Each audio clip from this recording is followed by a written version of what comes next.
मुझे बताइएगा मेरी आवाज़ क्लियर आ रही है? जी आपकी यस आवाज सर। बिल्कुल क्लियर। यस सर, आप करिएगा। प्रेजेंट कर सकते हैं। मैं स्क्रीन शेयर कर।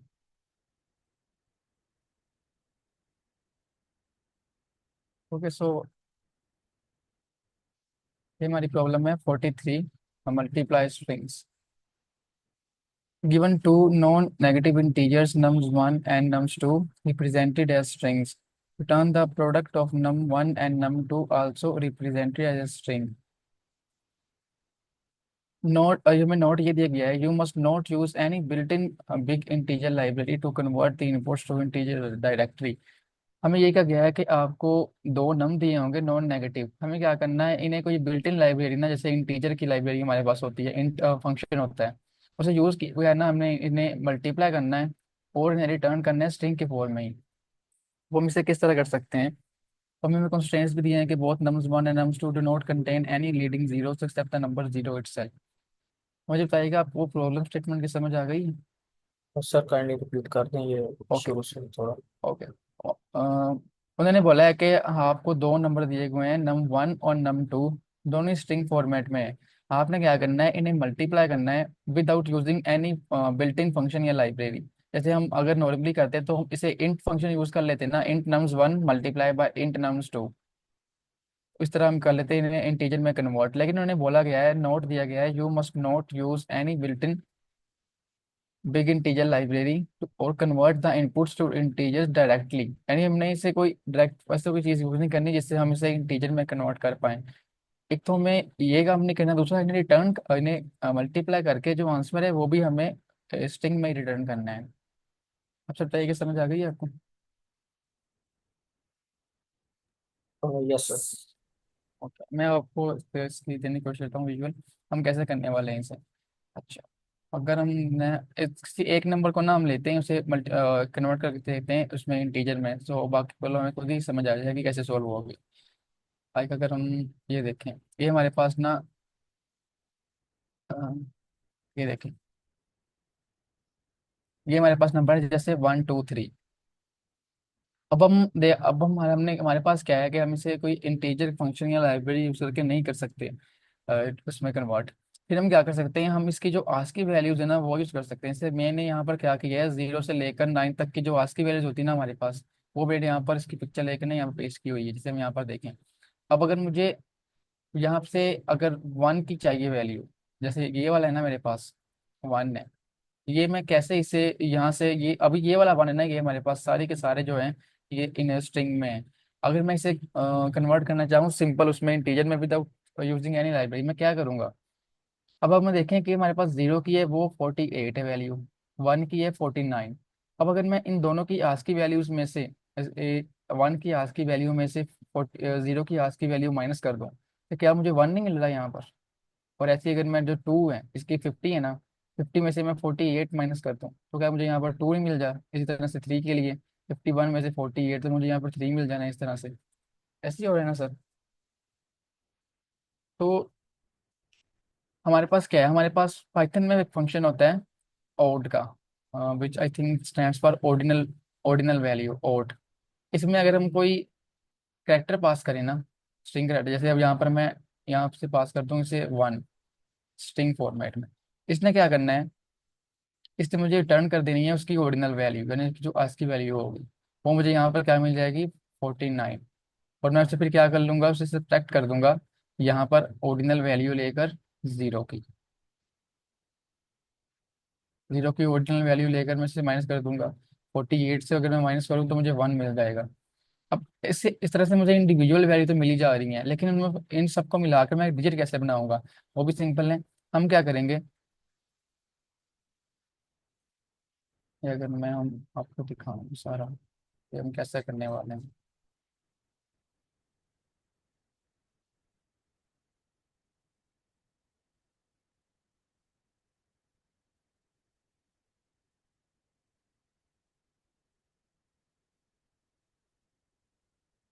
ये अगर हम देखें, अब ये चीज हमने क्या किया, हमने एक डिजिट ले लिया, उसे 0 से इनिशियलाइज कर दिया। हमने क्या किया, फॉर सी इन नम, ये वाला जो नम है ना, अब क्या करेगा, ये ट्रेवर्स करेगा इस पूरी स्ट्रिंग को। कैसे, कब क्या होगा, अब हमने हमें जैसे मैंने अभी देखा था आपने कि हमें इंडिविजुअल तो वैल्यू मिल रही थी इंटीजर, लेकिन हम उसे एज होल एक इंटीजर वैल्यू कैसे बनाएंगे, 123 डिजिट कैसे बनाए उसे। तो वो हमने क्या किया, हमने डिजिट लिया, उसे मल्टीप्लाई किया 10 से, फिर हमने प्लस किया जो हमें वैल्यू मिल रही है ऑर्डिनल ऑफ सी की, उसमें से माइनस करके ऑर्डिनल ऑफ जीरो। इससे क्या होगा, सबसे पहले हमारे पास डिजिट जीरो है, तो जीरो मल्टीप्लाई, अगर जीरो मल्टीप्लाई 10 जीरो हो जाएगा, प्लस हम कर देंगे जो हमें इसका मिलेगा आंसर पहले के लिए, वन के लिए। अब वन की क्या है हमारे पास, 49 है, और इसमें से अब क्या माइनस, किस में माइनस होगा, 48 से। तो यहाँ पर वन, तो हमें यहाँ पर वन मिल जाएगा, डिजिट हमारा अब वन हो चुका है यहाँ पर। नेक्स्ट टाइम क्या होगा, डिजिट मल्टीप्लाई बाय 10, यानी कि हमारे पास क्या आ गया, हमारे पास 10 मल्टीप्लाई वन 10 आ गया, तो प्लस होगा। अब हमारे पास क्या वैल्यू आएगी, अब सी हमारे पास क्या आएगा, ये वाला सी हमारे पास आएगा 2। तो 2 के लिए हमारे क्या होगा, ऑर्डिनल वैल्यू 50, 50 में से 48 करेंगे तो 2 आएगा यहाँ पर। तो यहाँ पर अब क्या हो जाएगा, 12 हमारे पास हो जाएगा यहाँ तक के लिए। अब नेक्स्ट क्या होगा, 12 मल्टीप्लाई बाई 10 होगा, तो ये 120 हो जाएगा। और थ्री के लिए हमें क्या मिल जाएगा, यहाँ से 351 होती है थ्री की, तो 51 माइनस 48 थ्री हो जाएगा। तो 120 प्लस थ्री, यहाँ पर हमें क्या मिल जाएगा, 123। और मुझे बताइएगा, आपको समझ आई है इस चीज़ की, हम ये जो स्ट्रिंग वाला डिजिट है इसे इंटीजर में कैसे कन्वर्ट कर रहे हैं।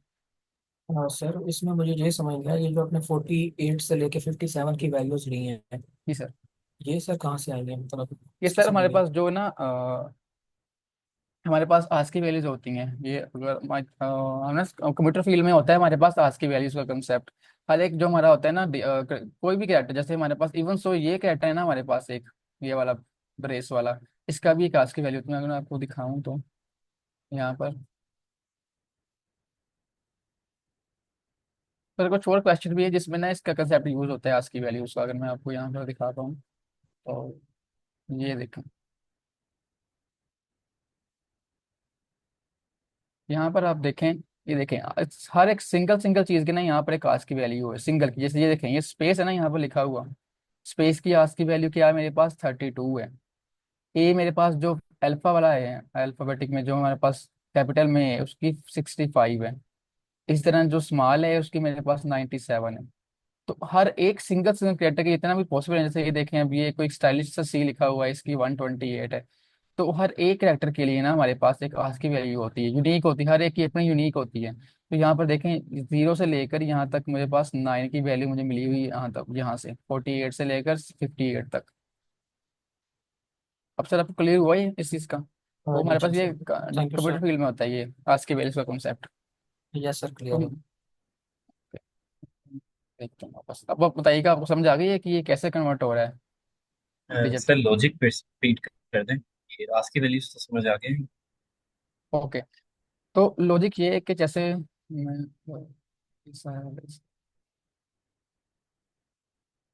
एक मिनट रुकिएगा, मैं अभी रेस कर लूँगी।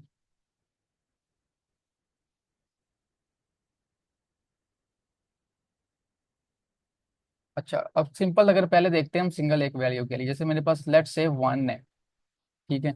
अब मुझे वन, ये स्ट्रिंग वाला वन है मेरे पास, इसकी मुझे चाहिए इंटीजर में वैल्यू, वो भी वन नहीं होगी, लेकिन हम कैसे लेंगे। अब अगर हम देखें ना, अब अगर हम देखें ना कि हमारा जो वन वाला इंटीजर है ना, स्ट्रिंग में इसकी क्या आज की वैल्यू ये हमारे पास 49 है, ये देखें 49।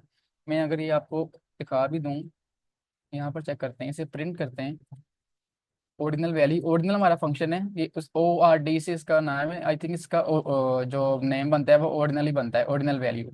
अब अगर यहाँ पर हम देखें जीरो की जो ऑर्डिनल वैल्यू क्या आती है,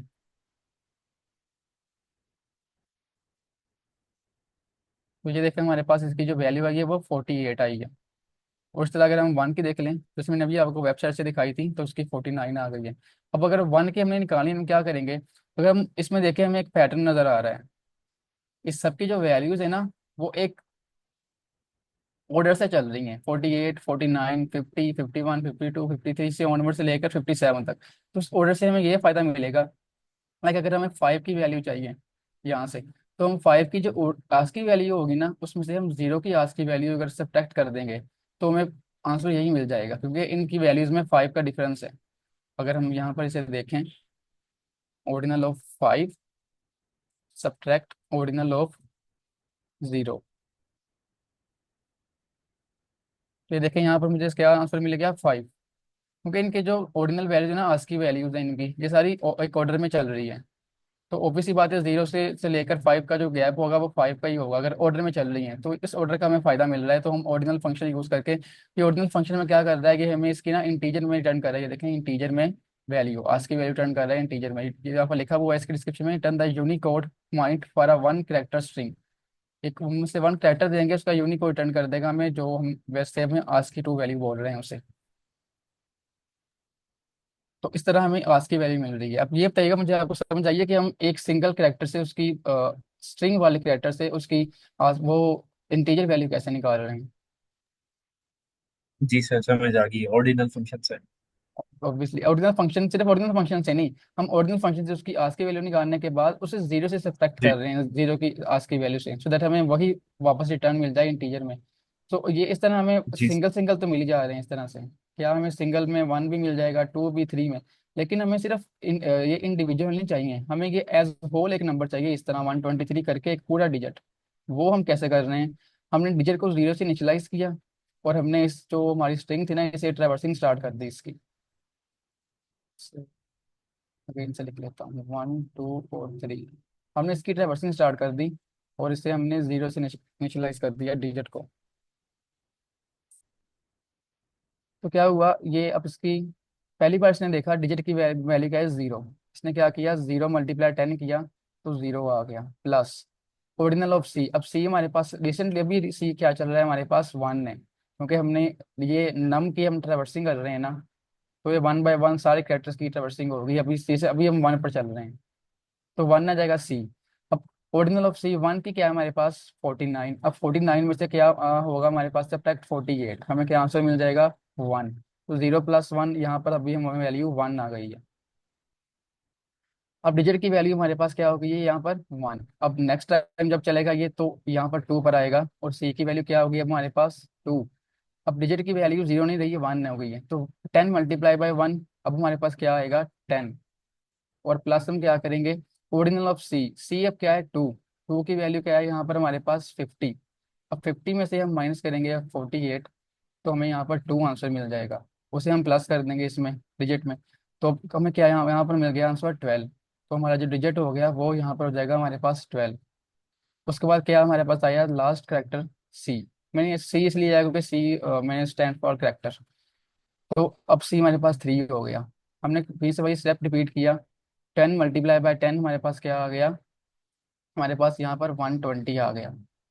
उस पर हमने क्या प्लस कर दिया, ओरिजिनल ऑफ सी, सी 3 है, 3 की 51 है, अब 51 माइनस हमारे पास अब हम करेंगे 48, तो हमारे पास 3 आ जाएगा, 120 + 3 हमारे पास 123 आंसर आ जाएगा, क्योंकि हमारा स्ट्रिंग वाला 123 था, वो अब हमने इंटीजर में कन्वर्ट कर लिया है। अब सिर्फ बताइएगा, मुझे समझ आ गई है आपको इस चीज़ की, ये स्ट्रिंग वाला डिजिट इंटीजर में कैसे कन्वर्ट हो रहा है। जी सर, क्लियर है। ओके। तब एक के लिए आपको समझ आ गई ना, तो हम क्या, अब कोड देखते हैं, दूसरा भी, दूसरे का यही काम होगा। अब हम देखते हैं कैसे काम हो रहा है। हमने क्या किया, वही 2 डिजिट का फंक्शन डिफाइन किया इसमें। हमने ये एक नम हमारे पास एक्सपेक्ट कर रहा है स्ट्रिंग फॉर्मेट में, स्ट्रिंग डेटा टाइप में, और इंटीजर रिटर्न कर रहा है ये। हमने वही जो अभी मैंने आपको कोड दिखाया इतना, वही एक्सेप्ट कोड है, डिजिट 0 से इनिशियलाइज किया, और जो नम मैंने यहाँ पर लिया है हमारे फंक्शन में, एज इन उसमें पैरामीटर के तौर पर, उसे मैंने ट्रैवर्स करना स्टार्ट कर दिया, और digit is equal to digit multiply by 10 plus original of c minus original of 0 character. 0 यहाँ पर मैंने स्ट्रिंग में लिया, यहाँ पर आप इसे ऐसे ना कर दीजिएगा कि 0 इस तरह कर ले, क्योंकि ये ओरिजिनल फंक्शन है कि हमारे पास एक सिंगल करेक्टर एक्सपेक्ट कर रहा होता है, सिंगल करेक्टर स्ट्रिंग फॉर्मेट में जो सिंगल करेक्टर होता है। अब फिर हमने क्या किया, यहाँ पर सिंपली मैंने रिटर्न किया है 2 डिजिट का, मैंने फंक्शन कॉल करके उसे num1 पास कर दी, फिर मैंने उसे मल्टीप्लाई कर दिया वही फंक्शन कॉल करके num2 के लिए, और जो हमारे पास सारे का सारा रिजल्ट आया उसे हमने स्ट्रिंग में कन्वर्ट कर दिया, क्योंकि हमें कहा गया था कि आपने जो आंसर रिटर्न करना है वो भी आपने स्ट्रिंग में करना है। ये देखें, also represented as string, return the product of nums1 and nums2 also represented as string। बताइएगा आपको यहाँ तक समझ आ गई चीज अब किसकी। अच्छा सर, एक चीज है, ये फोर सी नम आपने लिखा है, नम जी वन सर, होगा या जस्ट नम ही होगा? नहीं सर, मैंने ना यहाँ पर एक नया फंक्शन डिफाइन कर लिया इसी फंक्शन के अंदर। ये देखें, डेफ टू डिजिट नम, मैंने यहाँ पर अपने तौर पर इसका नाम ना, यहाँ पर मैंने पैरामीटर एक्सेप्ट किया स्ट्रिंग टाइप का, उसका मैंने नाम रख लिया है नम। आपकी अपनी मर्जी है, आप यहाँ पर कोई भी नाम रख लें। तो यहाँ पर देखें, मैं अब जब टू डिजिट कॉल कर रहा हूँ ना, यहाँ पर मैं सिंपली यहाँ पर मैंने नम वन पास कर दिया और यहाँ पर मैंने नम टू पास कर दिया। लेकिन जब ये यहाँ पर इस फंक्शन में आएगा ना, तो ये नम बन जाएगा, क्योंकि मैंने इसे यहाँ पर नम के नाम से लिखा हुआ है पैरामीटर के तौर पर। ठीक है सर। सर अगर ये फंक्शन हम डिफाइन ना करते तो num1 और num2 के लिए हमें रिपीट करना पड़ता है जी यही सर, तो। एग्जैक्टली। हमें रिपीट करना पड़ना था फिर। पहले हम डिजिट वन को, नम वन को चेंज करते हैं उसमें इंटीजर में, फिर टू को करते हैं, फिर हम उसे मल्टीप्लाई करते हैं, फिर स्ट्रिंग में करते हैं। तो उस तरह हमारा बस कोड लेंथी हो जाना था पहले तो। ये हमारा कोड शॉर्ट सा हो गया, सिंपली हमने बस एक फंक्शन उस फंक्शन के अंदर ही कर लिए। तो वो हमने यूज कर लिया, दो बार हमने कॉल कर लिया नम वन नम टू के लिए, उससे मल्टीप्लाई किया दोनों को आपस में, तो आंसर आएगा, उसे हम फिर स्ट्रिंग में कन्वर्ट करके रिटर्न कर देंगे। ठीक है सर सर, इस अब आप। फंक्शन का हमने जी सर। यहाँ एरो की साइन है इंट की तरफ, हाँ ये जी सर। किस लिए होती है? ये सर ये लाजमी नहीं होती, लेकिन जब हम कोई फंक्शन डिफाइन कर रहे होते हैं ना, तो अगर हम बताना चाहें कि हम यहाँ पर ना इंटीजर रिटर्न करने वाले हैं वैल्यू, जैसे यहाँ पर देखें जो हमारा मेन फंक्शन है वो क्या कर रहा है कि स्ट्रिंग, अगर ये हम ना ना भी करें ना तब भी हमारा फंक्शन चल जाएगा, लेकिन ये इसलिए हम करते हैं मोस्टली, जैसे हमें पता है कि हमारा ये फंक्शन है ये इंटीजर रिटर्न करने वाला है, लेकिन एट सम पॉइंट आगे जाकर हम क्या करते हैं, हम मिस्टेक कर देते हैं, हम ह्यूमन है ना, तो लेट्स से अभी हमारा कोड भी जो ये फंक्शनल लेंथ ही है, तो हम ह्यूमन हमसे मिस्टेक हो सकती है। हमने फिर क्या करना है यहाँ पर, लेट्स से अगर ये डिजिट है, अभी तो ये इंटीजर है ना, लेट्स से ये स्ट्रिंग हो जाता है, तो फिर अगर मेरा कोड बहुत सारा लेंथी हो जाए और डिफरेंट डिफरेंट मॉड्यूल्स बन जाएं, तो फिर क्या होगा, मैं यहाँ पर कॉल किया तो फिर मैं गलती ढूंढने बैठ जाऊँ कि कहाँ पर मेरी गलती आ रही है। तो इससे इससे अच्छा मैं क्या किया, अगर मुझे पता है ना, अगर मुझे पता है, ये भी मैं साथ बोल रहा हूँ कि इस जो फंक्शन है इसकी मुझे डेटा टाइप एक पार्टिकुलर चाहिए, तो मैंने यहाँ पर क्या कर दिया, इसे इस तरह से कर दिया, इस तरह से कि मुझे इंटीजर चाहिए। अगर आपने कोई और लैंग्वेज पढ़ी हो तो उसमें स्टार्ट में हम बता देते हैं, अगर सी प्लस की बात हो उसमें हम ऐसे कर देते हैं इंट, हम पहले रिटर्न रिटर्न टाइप लिखते हैं उसमें, फिर हम उसका जो नेम होता है फंक्शन का, एक्स वाई जी जो भी हम उसका नेम हो गया वो लिखते हैं, फिर उसके जो पैरामीटर लिस्ट होती है, फिर हम उसकी बॉडी डिफाइन कर रहे होते हैं। लेकिन पाइथन में ये क्या है, अगर आपने रिटर्न टाइप बतानी है, लेकिन जो बाकी लैंग्वेज जैसे जितना मुझे पता है ना, उसमें आपको लाजमी बताना पड़ता है कि आपकी रिटर्न टाइप कौन सी होने वाली है, लेकिन पाइथन में ये लाजमी नहीं होता। अगर मैं आपको ये दिखाऊं, इसके बगैर भी इसने रन हो जाना है, इवन नोट्स दिस, लेकिन जो ऊपर वाला मेरा मेन फंक्शन है ना, इसने भी रन हो जाना है इसके बगैर, स्ट्रिंग के बगैर। लेकिन फिर क्या अगर हम यहाँ पर स्ट्रिंग रिटर्न नहीं भी करवाएंगे ना, तो उसने फिर मान जाना है उस चीज़ पर कि स्ट्रिंग नहीं रिटर्न कर रहे हैं हम। इसलिए हमने इसे यहाँ पर थोड़ा सा स्ट्रिक्ट किया है, जैसे ये वाला फंक्शन मेन था हमारा कि हमें यहाँ पर आंसर स्ट्रिंग में चाहिए, यहाँ पर ये हमने कर दिया कि हम इंटीजर में रिटर्न करने वाले हैं आंसर। तो अगर मैं आपको इससे इन दोनों के बगैर रन करके दिखाऊं, यहाँ पर अगर मैं इसे इस तरह कर लूँ और इसे भी मैं अगर रिमूव कर दूँ, अब अगर हम इसे रन करके देखें, देखें इस तरह भी हमें एक्सेप्टेड हो रहा है। लेकिन लेट्स से अगर यहाँ पर मैं इसे या इस तरह से ना स्ट्रिंग कर देता यहाँ पर इसे, तो क्या होना था, यहाँ पर स्ट्रिंग मल्टीप्लाई बाय स्ट्रिंग हो जानी थी। लेट्स से अगर मैंने इसे इस तरह कर लिया, तो अब ये एक तो ये हमारा आंसर तो रॉन्ग आएगा ही, ठीक है, क्योंकि हम स्ट्रिंग को स्ट्रिंग से मल्टीप्लाई नहीं मल्टीप्लाई होगा। स्ट्रिंग से मल्टीप्लाई नहीं कर पा जी। रहे। लेकिन लेट्स से अगर हमारा कोड बहुत लेंथी हो जाता है, हमें किसी पॉइंट पर पता नहीं चल पाता कि हमसे गलती क्या हुई है, तो ये एक स्टैंडर्ड प्रैक्टिस होती है, अगर आपको पता है ना कि आपका एक जो पर्टिकुलर फंक्शन है उसकी रिटर्न टाइप आपको क्या चाहिए, तो ये बेटर होता है कि आप लिख दो उसके आगे इस तरह से करके ना वर्ड साइन करके, अब उसे बता दो कि मैं इसमें इंटीजर रिटर्न करने वाला। अब देखिएगा, अब यहाँ पर मैं स्ट्रिंग रिटर्न कर रहा हूँ ना, मुझे नीचे तक जाने की जरूरत नहीं पड़ेगी, वो यहाँ पर मुझे आई थिंक हाईलाइट करेगा कि यहाँ पर मैं इसे क्या रिटर्न कर रहा हूँ। ठीक है, और मुझे यहाँ पर बता रहा है कि ये नहीं होता है फिलहाल यहाँ पर, तो मैं इसे पाइथन में करने की कोशिश करूँ। अगर आप इसे इसे मोस्टली एडिटर में लिखने की कोशिश करें ना, एडिटर में कोशिश करें तो यहाँ पर वो यहाँ पर वैसे ही मुझे हमें एरर दिखाने लग जाता है कि आप यहाँ पर आपने इंटीजर टाइप की है, लेकिन आप यहाँ पर रिटर्न स्ट्रिंग कर रहे हो। तो इसलिए ये एक स्टैंडर्ड प्रैक्टिस होती है कि आपको पता है ना कि आप ये इंटीजर आपको चाहिए वैलिड टाइप वैल्यू रिटर्न में, तो आप उसे बता दो, सो दैट हम इस तरह की मिस्टेक से बच जाएं आगे जाकर। ठीक है सर। Yes sir. अगर किसी कोई क्वेश्चन है तो पूछ लें, तो फिर मैं अदरवाइज रन करके देखूँ। तो सो हम रन करके देख लेते हैं इस तरह से। ठीक है जी, ये हमारा एक्सेप्ट हो गया, उसे अब सबमिट करके देख लेते हैं।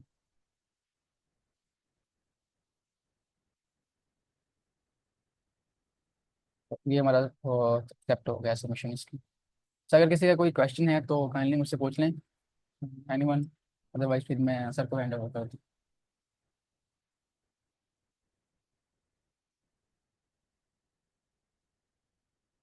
Okay sir, over to you. अगर किसी को स्पेसिफिक सर रिजवान से भी क्वेश्चन है तो वो भी कर सकते हैं कि वो हमारे साथ मौजूद है। अस्सलाम वालेकुम। मेरा सर रिजवान से क्वेश्चन है। मेरी आवाज़ आ रही है? Can anyone confirm? जी your order. I don't know if sir is here.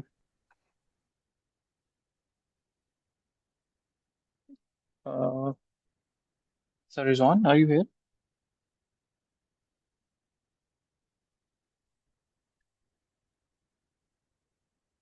I think sir is. Can you please unmute? Sir जो है वो म्यूटेड है। मैम सर को आप को होस्ट कर दें। हाँ मैं वो भी कर देती हूँ ना moment.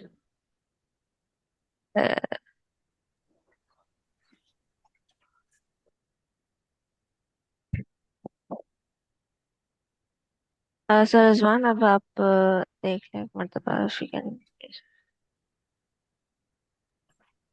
Let me join again. I think it's not working. Sir sir आपकी वी आवाज़ कैन आ रही हेयर है? You now. नहीं we can hear you. Oh I he think वो लेफ्ट। रिजॉइन कर रहे हैं। ओके, हाँ वो will rejoin. Wait.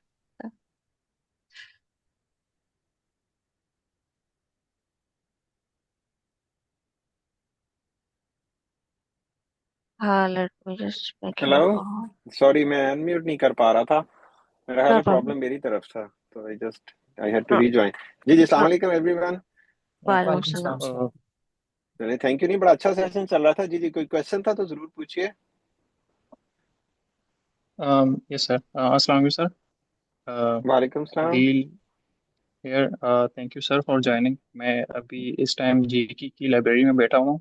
So thank you so अच्छा, मच। अगर आप एंड सर जफर ना जबरदस्त। होते तो मैं भी इस टाइम ना होता। आई थिंक आपको अगर याद हो, मैंने आपसे कहा था कि मैंने एडमिशन के लिए अप्लाई की है जीके में। So today is that day. अब सर एक्चुअली मेरा क्वेश्चन ये है, I will be quick because मेरी 9 बजे वो कोडिंग पेज की क्लास भी है। सर अभी मैंने रिसर्च जो है वो चूज करना है। अब this question is not I know कि हमारा एक और गुरु का जो रोड मैप है उसमें रिसर्च वगैरह नहीं होता। बट दिस इज जस्ट मेरा एक पर्सनल वो है कि क्योंकि मैं करना चाहता हूँ, यहाँ पे एनवायरनमेंट भी है।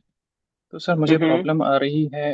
अव्वल तो ये कि एक प्रॉब्लम फाइंड करने में बहुत प्रॉब्लम आ रही है। एक्चुअली सर मेरी जो माइंडसेट है ना वो थोड़ा ज़्यादा ही परफेक्शन साइड पे चला जाता है, एंड देन मैं ना इंडिसिसिव हो जाता हूँ, डिसीजन नहीं ले पाता। अब द थिंग इज यूनिवर्सिटी में टीचर्स हैं, अच्छे हैं, बट एक तो ये कि मैं एक एरिया फाइंड नहीं कर पा रहा हूँ कि मैं किस एरिया में एज ए रिसर्च जो है इंटर हूँ, whether there is cyber security, whether it is networking, या फिर क्लाइमेट हो गया, डिफरेंट मेडिकल भी हो गया। सर एक तो उसमें समझ नहीं आ रही, and second is choosing supervisor for that. क्योंकि मेरा है कि अगर यूएस जाना है एमएस के बाद तो कोई प्रॉब्लम भी ऐसा हो कि पूरी दुनिया की जो अपॉर्चुनिटीज है वो उस पर ओपन हो जाए, क्योंकि पाकिस्तान का वैसे रिसर्च काफी मेडियोकर होता है, and I don't want to be in that category. तो हम्म। ताकि डिफरेंट अपॉर्चुनिटीज ओपन हो जाए, एंड मतलब लगे कि यार एमएस किया है एंड प्रॉपर रिसर्च किया है, कल को मैं उस पेज पे अप्लाई करूं कि ये मेरा थीसिस है। सो सर ये एक चीज़ बहुत ही परफेक्शन सी होती है, तो मुझे नहीं समझ आ रही है। If you can guide me in this.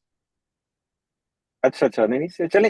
देखिए, मतलब आई एज ए स्टूडेंट वाकई ये डिसाइड करना इतना आसान नहीं होता कि कौन सी कटिंग एज रिसर्च है, राइट? कौन सी रिसर्च किस प्रोफेसर की कल को बहुत ज्यादा इन द एंड होता ही ना कि कई रिसर्चेस बहुत ज्यादा साइट हो जाती हैं, तो वो रिसर्चेस बड़ी इंपॉर्टेंट कंसिडर होती हैं। तो इस साइट पे, इस स्टेज पे तो ये तो वेल नोन है कि अगर आप कुछ आर्टिफिशियल इंटेलिजेंस या इस चीज में करेंगे तो वो चीज with in next couple of years ज्यादा हाई डिमांड में होगी। लेकिन अगर मैं आपकी जगह हूं ना, देखें, मैं ये देखूंगा कि कौन सा प्रोफेसर है जिसकी स्टैंडिंग अच्छी है। ठीक है, स्टैंडिंग अच्छी का मतलब ये है कि जिसकी पब्लिकेशन ज्यादा है, जो पब्लिकेशंस की तरफ ध्यान ज्यादा करते हैं।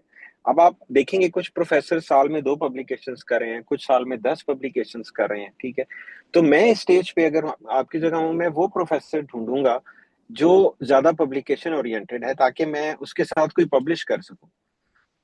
कुछ प्रोफेसर होते हैं वो कम पब्लिश करते हैं लेकिन बहुत अच्छा काम पब्लिश करते हैं। उनके साथ काम किया जा सकता है, लेकिन then it's a risk, right? Within 2 years अगर वो बहुत अच्छा काम हो, मतलब वो पेपर ही सबमिट नहीं करेंगे कि यार अभी तो काम अभी चल रहा है, मतलब आपका नाम इन एनी केस पेपर में आएगा, लेकिन अगर वो पेपर आज से 3 साल बाद पब्लिश हो रहा है ना, तो उसका इतना फायदा नहीं होगा, क्योंकि तब तक तो आपका इंशाल्लाह आप यूएस आ चुके होंगे। तो इस स्टेज पे ना बहुत ज्यादा टॉपिक पे फोकस ना करें। मतलब अगर आपका खुद इंटरेस्ट नहीं है ना कि मैंने साइबर सिक्योरिटी में ही करना है, टॉपिक पे बहुत ज्यादा फोकस ना करें। ये देखें कि कौन सा प्रोफेसर है जो एक तो विलिंग हो आपके साथ काम करने में, और दूसरा वो पब्लिश ज्यादा करता हो। उसके पास अब पब्लिश के जनरली ना अच्छे प्रोफेसर बड़े वेल नोन होते हैं, उनके पास स्टूडेंट्स ज्यादा होते हैं, ठीक है। वो ज्यादा स्टूडेंट्स उनको अप्रोच कर रहे होते हैं, उधर उनके ग्रुप में घुसना ही मुश्किल होता है, कम्पिटिटिव होता है ना उनको तो हर। और जो प्रोफेसर थोड़े से स्ट्रिक्ट होते हैं या बहुत ज्यादा पब्लिश नहीं कर रहे होते हैं, उनको स्टूडेंट्स भी कम मिल रहे होते हैं, उनके ग्रुप में भी लोग कम होते हैं। तो मैं इस स्टेज पे अगर आपकी जगह हूं, मैं ये कोशिश करूंगा, ठीक है। टॉपिक ये चीजें देखो वो बाद में भी आ सकती हैं कि कौन सा, अभी देखे ना इस स्टेज पे हमें पता नहीं होता कि कौन सा टॉपिक हमें ज्यादा इंटरेस्ट कर रहा है। अगर तो आपको, जिस तरह मैंने पहले कहा, कोई टॉपिक बहुत इंटरेस्ट कर रहा है तो जरूर उसमें कोशिश करें। लेकिन अगर अभी आप ओपन है ना, तो try to get into some group जो पब्लिश ज्यादा करता है, ठीक है। उसमें देखें आप मास्टर्स हैं तो डायरेक्ट प्रोफेसर के साथ ना इंटरेक्शन काफी लिमिटेड होता है। आप जनरली जो मेरे ख्याल में ज्यादातर आप पीएचडी स्टूडेंट्स के साथ काम करते हैं, ठीक है। तो जी सर। अगर आप किसी अच्छे प्रोफेसर के ग्रुप में चले जाएंगे तो उसका कोई पीएचडी स्टूडेंट्स होंगे, उनके साथ आपका काम अच्छा रहेगा। और इन दैट देखो यार, आपको ना मास्टर्स में एक पब्लिकेशन या दो पब्लिकेशन चाहिए, ठीक है। वो कितनी इम्पैक्टफुल हैं इसका जो है ना फर्क बहुत ज्यादा नहीं पड़ता। क्यों? उसकी वजह यह है कि आप मास्टर्स में जो रिसर्च करते हैं वो पीएचडी में आप कंटिन्यू तो नहीं कर रहे होते। बहुत रेयर चांस होता है कि मास्टर्स में आपने जो थीसिस किया है उसी की एक्सटेंशन आपको पीएचडी में मिल गई। वो मतलब इट इज वेरी रेयर, उसको तो हम टारगेट नहीं करते। लोग जनरली ये देखना चाहते हैं कि आपके पास एक रिसर्च प्रोफाइल है, आपको रिसर्च करनी आती है, आपको पब्लिश करना आता है, ठीक है। ये वो चीजें जो आपको एक कैरियर एडवांटेज देती है। क्योंकि देखें अगर आपने पेपर पब्लिश किया ना, तो रिसर्च क्या होती है? आपने रिव्यू ऑफ लिटरेचर करना है, ठीक है। एक प्रॉब्लम है, इस स्टेज पे एक मास्टर स्टूडेंट के लिए एक प्रॉब्लम आइडेंटिफाई करना इतना आसान नहीं है, ठीक है। क्योंकि जो बड़े ऑब्वियस प्रॉब्लम्स हैं वो दुनिया पहले ही उन पे काम काफी कर रही है, ठीक है। तो जनरली प्रॉब्लम प्रोफेसर डिफाइन कर रहे होते हैं, क्योंकि और वो भी यूएस में तो अपने प्रोजेक्ट्स के हिसाब से कर रहे होते हैं। पाकिस्तान में जो कि इतने प्रोजेक्ट्स नहीं होते, तो पीएचडी स्टूडेंट्स और प्रोफेसर मिलके कोई प्रॉब्लम डिसाइड कर रहे होते हैं। तो बेसिकली आपका जो रोल ज्यादा ही होना चाहिए कि आप किसी ऐसे ग्रुप में चले जाएं जो एक प्रॉब्लम पे काम कर रहा है, और आप सर। उस ग्रुप के साथ पब्लिश करने की कोशिश करें। Okay sir. Right sir. But sir इसमें एक चीज़ यह है, यहाँ पे जी की में अभी तक मैंने अपने प्रोफेसर्स को एक्सप्लोर कर लिया है। अब यहाँ पे सीन ये है कि लेट्स से एक प्रोफेसर है, वो बहुत ही अच्छे हैं रिसर्च में, उनको 2-3 बार जो है वो रिसर्च अवार्ड भी मिल चुका है फ्रॉम HEC एंड दिल्ली अच्छा। यूनिवर्सिटी में भी। एंड आई नो कि उनकी जो रिसर्च की क्वालिटी है that is absolutely very hello, best. आपकी आवाज तो मेरी तरफ से कट गई। Hello. Can you hear me? Hello, hello. Can anyone hear me? आप लोगों को मेरी आवाज आ रही है? जी सर, आपकी यस। बात आ रही है। अच्छा, मेरा मेरी, लहजील। Can anyone hear me? Hello. हाँ, अब आपकी हेलो। आवाज आ रही है, दरमियान में थोड़े से आप फेड अवे हो गए थे। सर सॉरी, यहाँ पे इंटरनेट का इशू है। तो सर मैं ये कह रहा था कि मतलब एक प्रोफेसर है जो कि बहुत रिनोन्ड है, but he is very strict and मतलब टाइम का के पाबंदी है, ग्रेड के लिहाज से भी बहुत वो है ऐसे। तो is it good to choose such a professor जो कि यूनिवर्सिटी के स्टूडेंट्स में है कि यार ये काफ़ी स्ट्रिक्ट है, and usually no one chooses है, में आप बहुत रेयरली कोई एक दो स्टूडेंट्स होते हैं। तो सर इसमें थोड़ा सा मुझे, आई यार डोंट नो देखिए, इफ ये आई, ना चॉइसेस होती हैं। जिस तरह जब मैं पीएचडी मैं ढूंढ रहा था, ठीक है, मेरे पास बहुत ज्यादा ऑप्शंस नहीं थी, ठीक है। तो मुझे सिर्फ एक फंडेड पीएचडी चाहिए थी, ठीक है। तो मैं तो हर प्रोफेसर को अप्रोच करता था, ठीक है। और मैं ही तो ये देखता ही नहीं था कि ये मतलब अब अगर 4 प्रोफेसर ने मुझे पीएचडी दी होती तो फिर मैं देखता कि यार इनमें से कौन सा ज्यादा बेहतर है। इन दैन मुझे 2-3 मिली, फिर मैंने उनमें से एक बेहतर डिसाइड किया। So it is a fact कि ये जो स्टूडेंट रिव्यूज होते हैं ना, ये बड़े इंपॉर्टेंट होते हैं, ठीक है। इनको हमें कंसिडर करना चाहिए। अभी हमारे स्टूडेंट्स यूएस भी आते हैं, ठीक है। अब वो होता ही है कि आप किसी सख्त प्रोफेसर के साथ फंस जाएं, तो सख्त प्रोफेसर क्या होता है यार, वो मतलब इन द एंड पढ़ाएगा अच्छा नहीं, और ग्रेड बहुत और पेपर बहुत मुश्किल बना देगा। ये एक डेफिनेशन है सख्त प्रोफेसर की, जो जनरली पाकिस्तान में भी हर जगह तकरीबन यही होल्ड करती है। ठीक है कि मतलब यस सर। पढ़ाई भी है नहीं अच्छा, और जो जब पेपर दें तो इतना मुश्किल पेपर बना देंगे जो आपने पढ़ाया ही नहीं हुआ। तो इसमें स्टूडेंट रिव्यूज इंपॉर्टेंट होते हैं, लेकिन अगर आपके पास मल्टीपल ऑप्शंस है ना, तो फिर थोड़ा सा अवॉइड करें प्रोफेसर जिनके बारे में लोग कहते हैं वो स्ट्रिक्ट है। उन यस। प्रोफेसर के पास जाने की कोशिश करें जो स्टूडेंट्स में ज्यादा पॉपुलर हैं, जो ज्यादा पब्लिश कर पाते हैं। ठीक है, मुझे मैं तो यस। देख। जी जी बताइए। सर सर सर मेरी लास्ट कंफ्यूजन है। अगर मैं एमएस में जिस चीज़ में थीसिस वगैरह या रिसर्च करता हूँ, मुझे पीएचडी में भी लाजमी उसी साइट पे जाना पड़ेगा, या I can choose something new? मतलब कि ये ना हो बाद में कि मैं नहीं भी नहीं यार, फिजिक्स की देखो जगह। एरिया चेंज नहीं, आप हम कर सकते हैं। जिस तरह अगर आप एमएस कंप्यूटर साइंस में कर रहे हो, तो पीएचडी आप इलेक्ट्रिकल इंजीनियरिंग में करना चाहोगे, तो वो इट्स नहीं एन नहीं एरिया नहीं नहीं शिफ्ट, सर। राइट? नहीं नहीं sir, I don't mean that. अगर लेट्स से मैं साइबर सिक्योरिटी में थीसिस कर लेता हूँ एंड देन बाद में मैं मेडिकल साइड पे कंप्यूटर विजन में जाना चाहता हूँ पीएचडी में। फील्ड तो कंप्यूटर साइंस ही है, लेकिन अंदर जो डोमेन एरियाज नहीं नहीं, बाय ऑल मींस यार, मतलब इससे मतलब इससे इससे फर्क नहीं पड़ता। अगर आपने हैं। एक साइबर सिक्योरिटी में एक अच्छा थीसिस करके एक अच्छी पब्लिकेशन की हुई है, तो इससे नहीं फर्क पड़ता सर। कि आप बाद में कौन से फर्दर फील्ड में जाना चाहते। देखिए ना, हमारे यहाँ स्टूडेंट्स अप्लाई करते हैं, तो वो तो मुख्तलिफ रोबोटिक्स में, तो इलेक्ट्रिकल में, computer science, data science, information security, in that you just need one position, right? कि आपको एक fully yes funded sir. Position मिल जाए। और जनरली हम जिस चीज से ज्यादा, अब जब स्टूडेंट्स पूछते भी हैं आपसे, आपके पास, स्टूडेंट्स के पास तीन अपॉर्चुनिटीज हो अगर हैं, तो क्या होता है, आप किस चीज को प्रेफर करते हो? सबसे इंपॉर्टेंट चीज होती है जो आपको ज्यादा पैसे दे रहे हैं। जनरली जॉब्स भी इसी तरह डिसाइड होती है यार। लोग गूगल क्यों जाना चाहते हैं? कि गूगल बहुत अच्छा काम कर रहे हैं? नहीं, गूगल की पे ज्यादा अच्छी। तो इन देन हम उससे स्वे होते हैं। तो जब आप कल को पीएचडी भी करने आओगे ना इंशाल्लाह यहाँ पे, तो आपका जो डिसीजन होगा वो इस पे कम रिलाय कर रहा होगा कि टॉपिक कौन सा अच्छा है। जनरली जो प्रोफेसर अच्छा है, जहाँ फंडिंग ज्यादा मिल रही है, तो लोग वहां चले जाते हैं। तो मेरा तो ख्याल है कि आप देखो, कंप्यूटर साइंस में आप जिस मर्जी फील्ड में करो, अगर आप एक अच्छा थीसिस कर पाते हो, ठीक है, एक यस पब्लिकेशन सर। कर पाते हो, तो that would be a great achievement. तो उसके लिए आपको आगे मसला नहीं होगा। और जब आप पीएचडी के लिए अप्लाई करोगे, तो फिर तो हमारे जब मतलब स्टूडेंट्स तो हर पोजीशन के लिए अप्लाई कर रहे होते हैं ना, हर ओपन पोजीशन के लिए, उसमें फिर बहुत ज्यादा स्ट्रिक्ट, बहुत ज्यादा कन्फाइन नहीं होना चाहिए कि मैंने सिर्फ डाटा साइंस में पीएचडी करनी है, क्योंकि फिर पोजीशंस लिमिटेड हो जाती हैं। तो मेरा तो ख्याल है कि ठीक है, आप अगर साइबर सिक्योरिटी में अगर अच्छी आपको मिल जाती है एक अपॉर्चुनिटी, ठीक है, आप अच्छी सर। रिसर्च कर पाते हो, पब्लिश कर पाते हो, तो वो बिल्कुल सही है। That is good. Yes sir. Yes sir. Okay sir, thank you so much sir, it was very helpful. Thank you so चलो मच। ठीक है, बिल्कुल। बाकी आप वैसे भी पर्सनली भी कांटेक्ट कर लो, we can talk later also. अगर कोई या आपको yes sir. Further yes sir. भी गाइडेंस चाहिए तो आपको चलेगा। और यस सर, आई किसी विल पिंग स्टूडेंट यू। का कोई श्योर। क्वेश्चन? अस्सलाम सर वालेकुम मेरा सर। एक क्वेश्चन है। जी मैम जी पूछ लें। पूछिए। सर मुझे ये पूछना था कि अगर किसी का मास्टर्स कंप्लीट हुआ हो और उसने कोई रिसर्च नहीं लिखी, तो फिर उस केस में क्या, लाइक कैसा रिस्पॉन्स आएगा अगर मैं किसी प्रोफेसर को अप्रोच करूंगी पीएचडी के लिए? ठीक है, मतलब एडेड एडवांटेज है अगर रिसर्च आपने की हुई है, लेकिन अगर रिसर्च नहीं की तो उससे कोई फर्क, मतलब बहुत देखे ना। अब जिस तरह अभी ये डील बात कर रहे हैं, ये जीआई के में बैठे हैं, राइट? जीआई के में रिसर्च करना बड़ा आसान है। क्यों? क्योंकि प्रोफेसर हैं, वो पब्लिश करना चाहते हैं। ठीक है, अब मैं अगर मतलब किसी भी, ये चले अगर मैं गवर्नमेंट कॉलेज यूनिवर्सिटी गुजरात में हूँ, ठीक है, इन यूनिवर्सिटीज का फोकस रिसर्च नहीं है, एकेडमिक्स है, ये पढ़ाना चाहते हैं। तो वहां पे मेरे लिए मास्टर्स में पब्लिश करना बहुत मुश्किल हो जाएगा। मतलब जो पब्लिश सर करना मेरा होता है ना पेपर।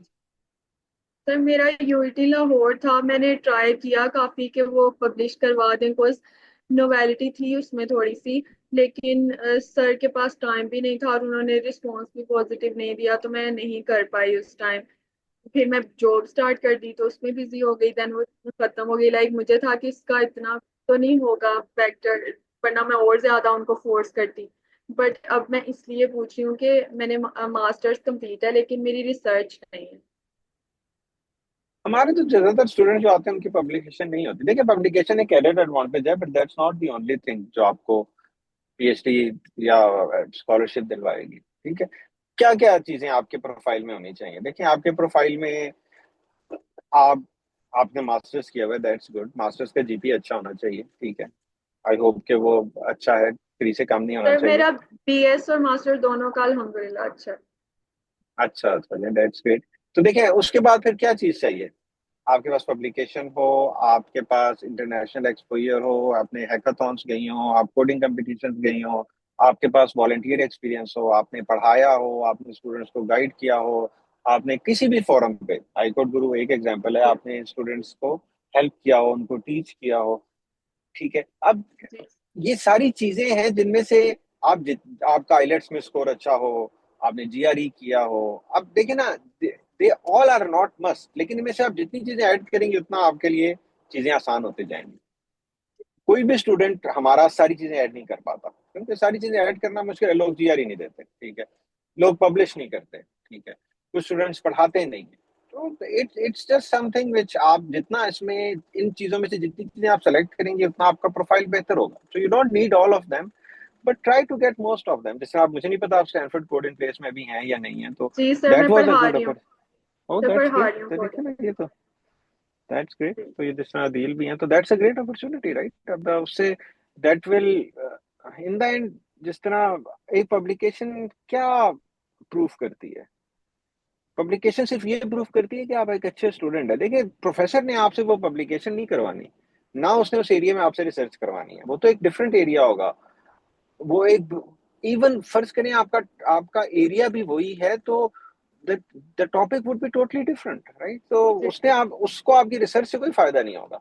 हाँ, सिर्फ वो ये देख रहे हैं कि आप अच्छे स्टूडेंट हैं। आपने अगर इंटरनेशनल पब्लिकेशन कर लिया ना, तो इसका मतलब है कि जो आप कह रहे हैं वो सही है। नहीं तो देखिए, क्या तो मैं भी बहुत खुश सकता हूँ कि मैं तो बड़ा कमाल का स्टूडेंट हूँ, मैं तो बहुत अच्छा पढ़ाता हूँ और मैं तो बहुत अच्छा पढ़ता हूँ, लेकिन प्रोफेसर को कैसे बिलीव आएगा? उस ही नीड सम प्रूफ, राइट? आपका जीपीए एक प्रूफ है। ठीक है, उसके बाद ये सारे इंटरनेशनल इवेंट्स, ये जो बाकी एक्टिविटीज हैं, publication, they are all add to that, right? कि आप एक अच्छे स्टूडेंट हैं।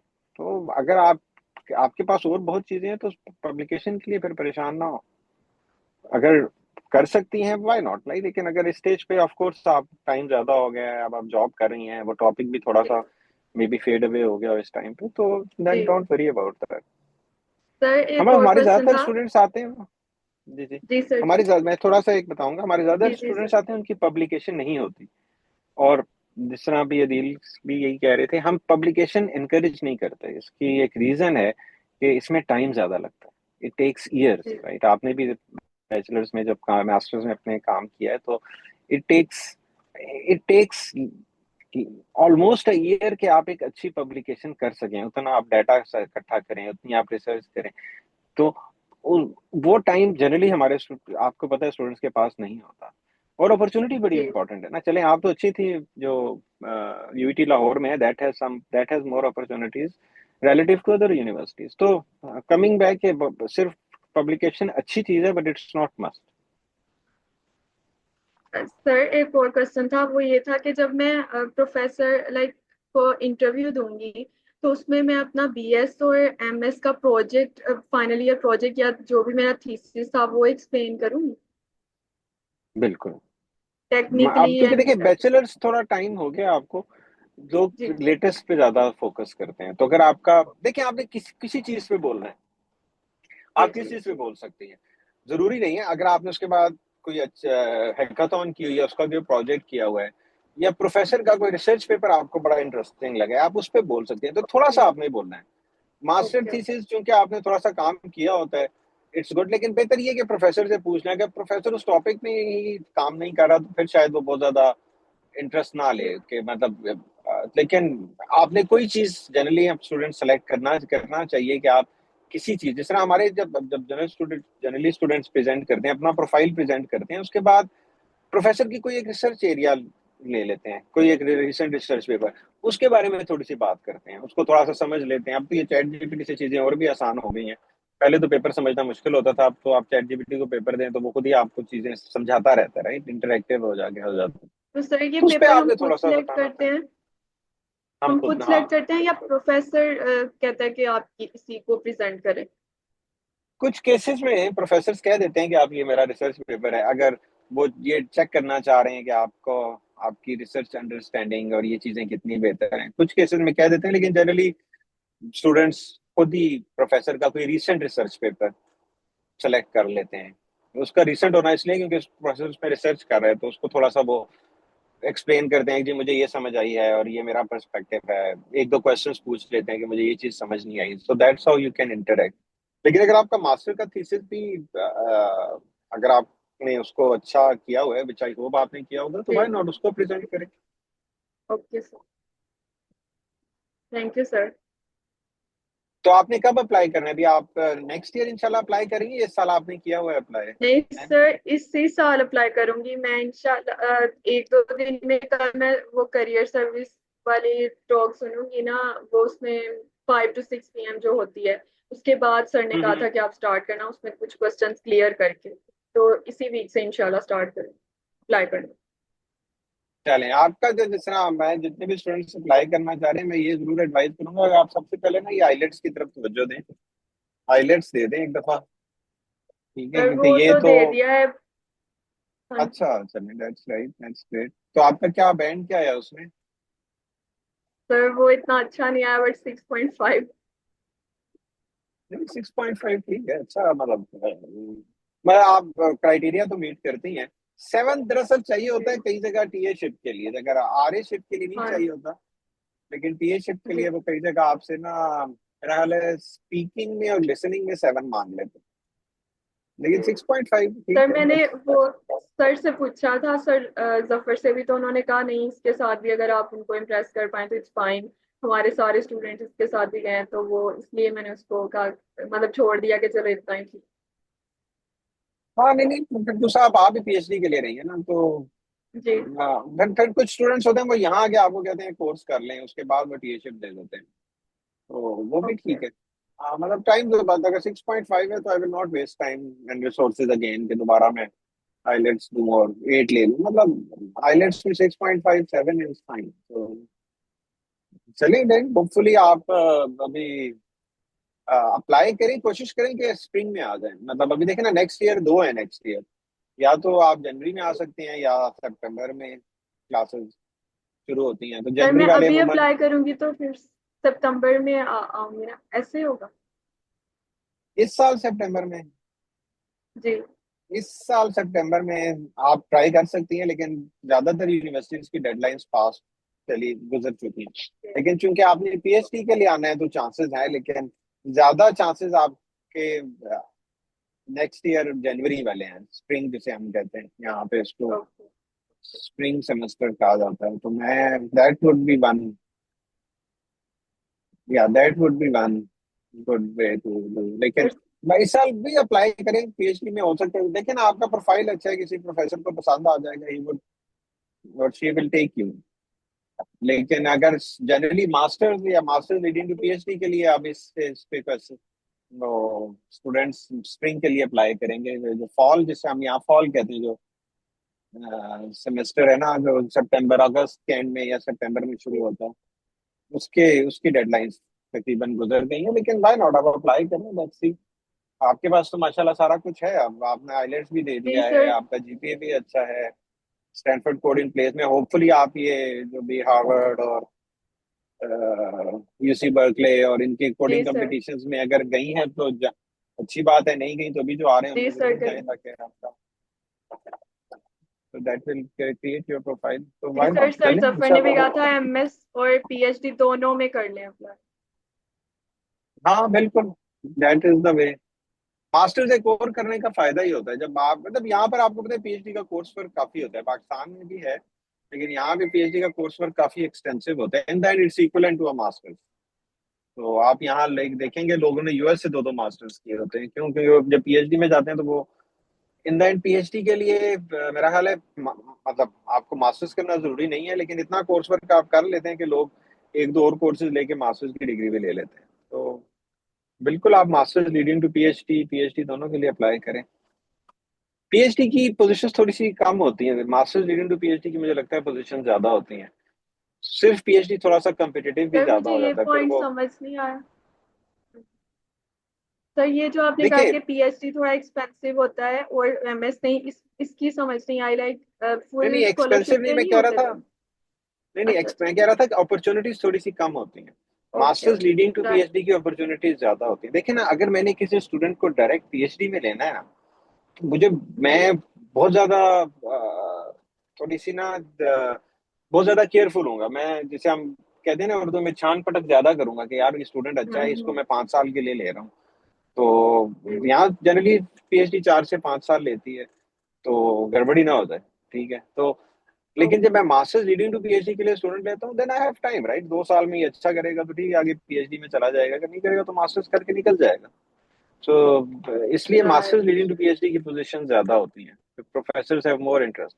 दूसरा, डायरेक्ट पीएचडी के लिए अगर तो मैंने किसी वेल नोन यूनिवर्सिटी से किया हुआ है तो दैट इज ग्रेट। पाकिस्तान की यूनिवर्सिटी चूंकि बहुत ज्यादा वेल नोन नहीं है यहाँ पे, तो वो भी एक तरीका है। लेकिन हमारे स्टूडेंट्स अब भी अयाज हैं, कई स्टूडेंट्स हैं डायरेक्ट पीएचडी के लिए, तो ऐसा नहीं है कि आप आ नहीं सर सकते, यू वैसे कैन कम।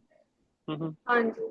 सर वैसे ये था कि मेन कंसर्न तो लाइक ये था कि वहां पे जाके जॉब अच्छी मिल जाए। लाइक बैंक में अगर हो जाए तो सर ने कहा कि आप 2 साल में या 1 साल का कॉन्ट्रैक्ट होता है, चाहे पीएचडी हो या एमएस हो, अगर आपको मिल जाती है तो आप उसको लाइक उस कॉन्ट्रैक्ट को खत्म कर दें। तो इस वजह से मैं कहती थी चाहे एमएस भी हो जाए पीएचडी भी हो जाए तो इट्स फाइन। बिल्कुल बिल्कुल, जनरली लोग मास्टर्स, देखिए पीएचडी कम लोग करते हैं, ठीक है। पीएचडी कौन लोग करते हैं? पीएचडी जनरली वो लोग करते हैं जो एकेडेमिया में आना चाहते हैं, क्योंकि प्रोफेसर बनने के लिए पीएचडी जरूरी है। इंडस्ट्री में जाने के लिए, अब देखिए मैं पीएचडी में, मेरे बहुत से बॉसेस मास्टर्स थे, ठीक है। वो मास्टर्स थे लेकिन वो मेरे बॉस थे, ठीक है, क्योंकि इंडस्ट्री में एक्सपीरियंस मैटर करता है ज्यादा, आपने कितना अरसा काम किया हुआ है।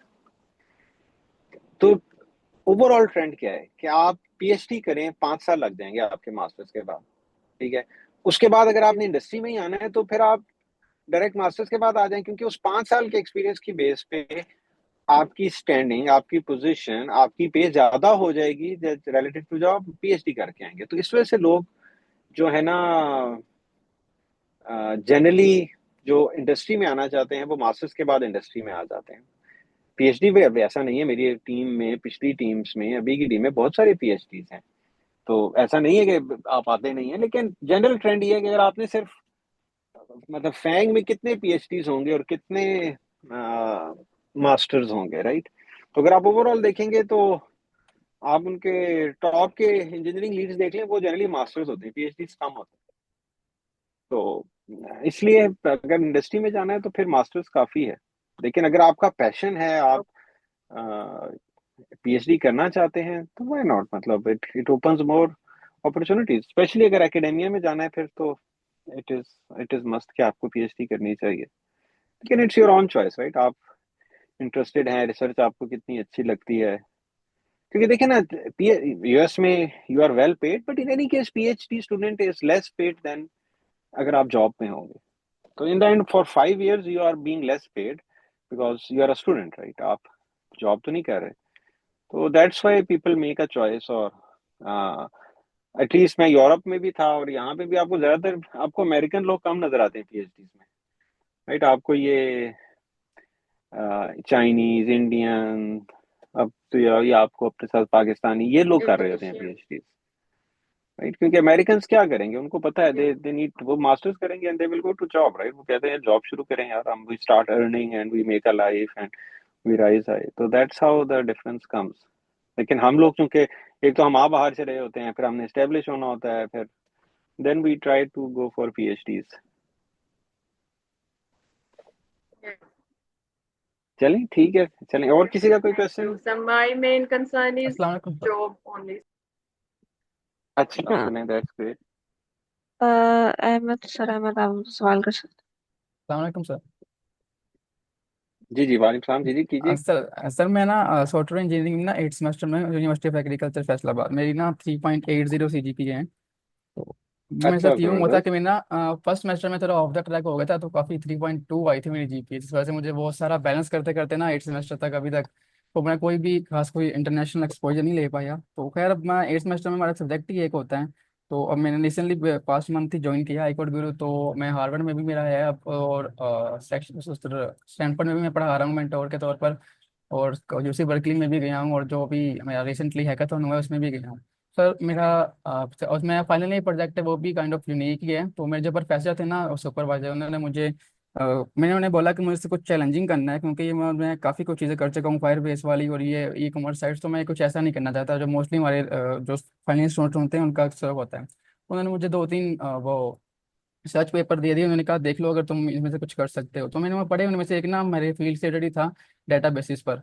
तो मुझे वो अच्छा लगा, तो मैंने पहले तो मुझे समझ ही नहीं आ रही थी, बस मुझे फिर देख के समझ लग गई कि ये नॉर्मलाइजेशन पर है जो हमारे सॉफ्टवेयर इंजीनियरिंग में ही आता है डाटा बेसिस में। मैंने 5-6 दिन लगाकर उसे समझने की कोशिश की, तो मुझे समझ आई उसकी कुछ। उसके बाद मैंने फिर सर को बोला कि मैं इस पर काम करूंगा।